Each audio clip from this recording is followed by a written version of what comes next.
Makidakuan daw natin si Jam Sisante na ready na magbigay sa atin ng update mula naman sa mataas na kapulungan sa Senado. Jam?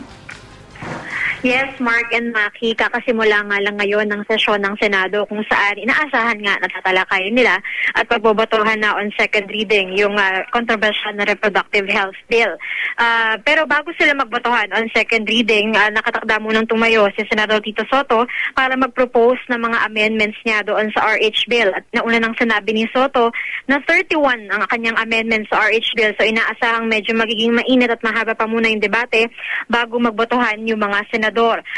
Dating napag-usapan ng Senado na sa Thursday sila magbobotohan on third reading, pero dahil nga certified as urgent na ni Pangulong Aquino itong panukala, hindi na kailangan sundin yung 3-day rule sa pagitan ng second at third reading. At ayon nga dun sa isa sa mga sponsor ng RH bill na si Senadora Miriam Defensor Santiago, itutulak daw nila na pagkatapos ng second reading voting ay dumiretso na doon sa third reading voting dahil gusto raw nila na bukas ay magsagawa na ng bicameral conference committee para dun sa huling araw ng sesyon sa Miyerkules ay maratify na yung panukala at mapirmahan na rin agad ni Pangulong Aquino bago matapos ang taon.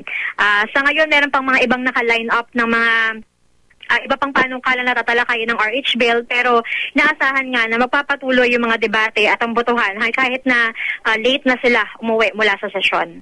Mark, Maki? Jam, paano to? Sinabi mo maraming amendments na gustong ipanukala ngayong hapon si Senador Soto. Magbanggit ka naman ng isa o dalawa dun sa inaasahan yung magiging mainit at pagdedebatihan na amendments na gusto niyang ipanukala ngayong hapon. Maki, kasi earlier tinanong si Senador Soto kung ano yung mga amendments na gusto niyang ipresenta, pero ayaw niya sabihin dahil surprise na lang daw, para lang daw hindi makapaghanda yung mga sumusuporta doon sa RH bill. Pero syempre, kabilang doon sa mga talagang tinutuligsa ni Senador Soto ay yung mga provision tungkol doon sa contraceptives, yung provision dun sa RH bill na nagsasabing dapat kasama na sa supplies ng mga public hospitals and medical centers yung mga artificial birth control methods. So inaasahan natin na yung mga provision dun, yun yung mga kabilang yun dun sa mga nanaisin na i-amend ni Senador Soto. Maki? Okay, JB, Jams, thank you sa'yo. Dakuan na natin, mukhang nagsisimula na yung Senado, nagsasalita na si Senate President Enrile.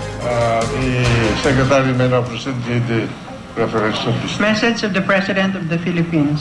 Letter of His Excellency President Benigno S. Aquino III certifying to the necessity of the immediate enactment of Senate Bill 335 under Senate Committee Report 487 entitled An Act Strengthening the Bureau of Corrections, BUCOR, and providing funds therefore in order to address the public emergencies consisting of our country's deteriorating prison system and the endemic problems of obsolete prison facilities and equipment, inadequate personnel count and employment standard, insufficient agency funding, as well as to pursue our commitment towards a restorative penal system and to conform to international standards of inmate safekeeping.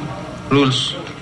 Bill on first reading, Senate Bill number 3372, an act establishing provincial sports complexes, introduced by Senator Santiago. Amateur sports competitiveness and finance. Resolutions, PS Resolution 915, directing the proper Senate committee to conduct an inquiry in aid of legislation on the report that employees of the Department of Science and Technology and its 19 attached agencies have not received a single peso of their Magna Carta benefits since May 2012 by Senator Santiago.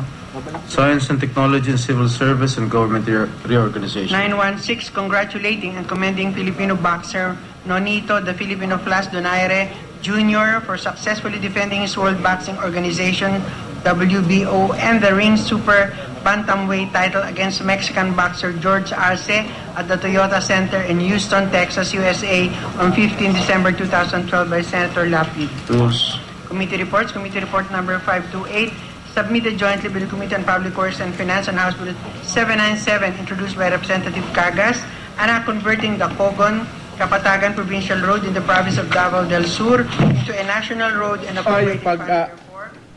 Okay, babalikan na lang ho natin yung live na kuha natin sa Senado.